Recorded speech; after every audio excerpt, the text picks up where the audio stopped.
उद्या दिनांक 13 रोजी या भारताचे नेते खासदार शरदचंद्रजी पवार साहेब यांची नाशिक लोकसभा, दिंडोरी लोकसभा आणि एकंदरच महाविकास आघाडीच्या माध्यमातून जाहीर सभा निफाड येथे आयोजित केलेली आहे। या सभेला एकंदर राज्याची, देशाची परिस्थिती, देशाचा चाललेला हुकुमशाही मार्गाने निघालेला प्रवास आणि घटनेची पायमल्ली, त्याचबरोबर सर्वसामान्य असतील, सर्व जाती धर्माचे लोक असतील, शेतकरी असतील, कामगार असतील, यांच्या बाबत सरकारचं, केंद्र सरकार असेल, राज्य सरकार असेल, यांचं असलेलं उदासीनतेचं धोरण आणि केवळ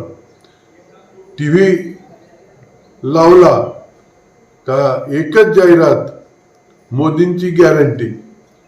मला या ठिकाणी सांगावंच वाटतं की सरकारी पैशाने भाजपचा निवडणुकीचा कार्यक्रम चालू झालेला आहे। सरकारी पैसा म्हणजे तो काही आकाशातनं नाही आलेला, तुमच्या आमच्या सर्वसामान्य लोकांच्या खिशातनं, टॅक्सच्या माध्यमातून जमा झालेला हा पैसा आहे। केवळ जाहिराती आणि जाहिराती, यापेक्षा TV लावल्यानंतर काही दिसत नाही। तेव्हा या सर्व बाबतीमध्ये माननीय पवार साहेबांचे विचार आणि एकंदरच या सरकारच्या चाललेल्या कामकाजावर जो एक प्रकाश टाकला जाणार आहे तो अत्यंत महत्त्वाचा असणार आहे। उद्याची लोकसभा निवडणूक ही महाविकास आघाडीच्या माध्यमातून लढवली जाणार आहे।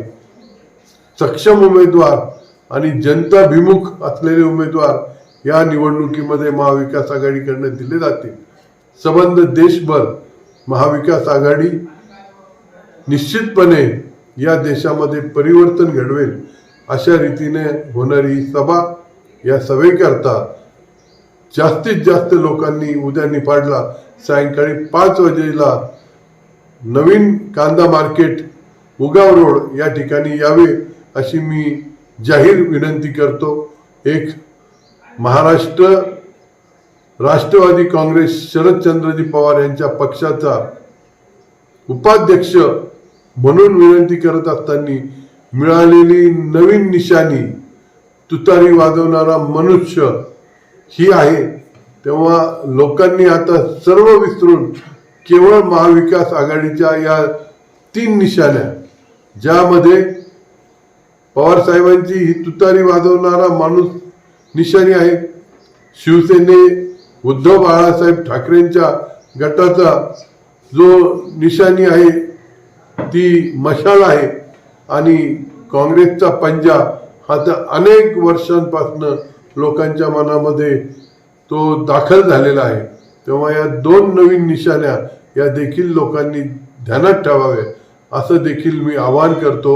जय हिंद, जय महाराष्ट्र, जय राष्ट्रवादी शरदचंद्रजी पवार।